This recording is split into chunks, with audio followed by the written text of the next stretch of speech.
Welcome to our 30th episode of the Flood Watch podcast. Hi, I'm Congressman Mike Flood, here to bring you the latest updates from Capitol Hill, key issues shaping the debate in Washington, and news that matters most to Nebraska and the nation. Thank you for tuning in.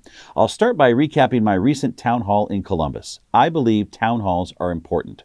Last week's town hall proved once again that events like this are beneficial.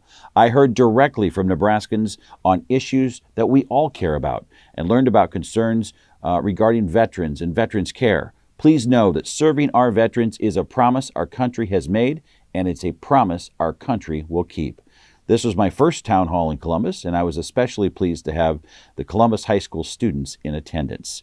Watch my website for future town halls and be sure to subscribe to my newsletter to find out when the next one is scheduled. This week, the House continued to vote on legislation aimed at rolling back the Biden administration's regulatory overreach. We passed two measures overturning onerous regulations on appliances like freezers and refrigerators. Working alongside President Trump and Senate Republicans, we're advancing a common-sense, conservative agenda that helps cut red tape and creates great jobs for working Americans. President Trump has been busy, as he always is, over the last week, leading the charge on much-needed reform at the Department of Education. President Trump's executive order returns more power to the states and local school districts, giving parents and families a greater say in the education of the next generation of Americans. Parents are the first educators of their kids, and more local education policy is needed. The better results we will see as a country over time. The president's executive order protects federal funding for key programs, such as special education, while cutting federal red tape that's holding our schools back. Meanwhile, at the Financial Services Committee, we held a hearing this week focused on how states like Nebraska can attract funding and investments from tech hubs like Silicon Valley. For far too long, tech hubs have drawn talented Nebraskans to leave our state in search of better opportunities. However, as communication technologies break down geographic barriers, Nebraska now has the potential to raise capital from a greater audience.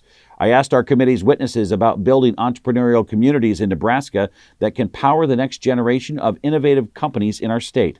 I look forward to working with the Financial Services Committee to continue to expand innovative opportunities across the country. Lastly, I want to bring your attention to reporting about the recent suspension of weather balloon launches by the National Weather Service in Nebraska. My office is closely following this issue. I've reached out directly to the National Weather Service in Washington for answers and will keep you informed once I receive their explanation. Through flooding, blizzards, tornadoes, and more, Nebraskans have relied on forecasts from the National Weather Service, and it is my hope to see the agency continue to serve Nebraska well for many years to come. And that's a wrap for this week's Flood Watch podcast. If you haven't already, I encourage you to sign up for my Flood Watch newsletter at flood.house.gov. It's the best way to stay updated on everything happening in Washington. Thank you for listening, and have a great day.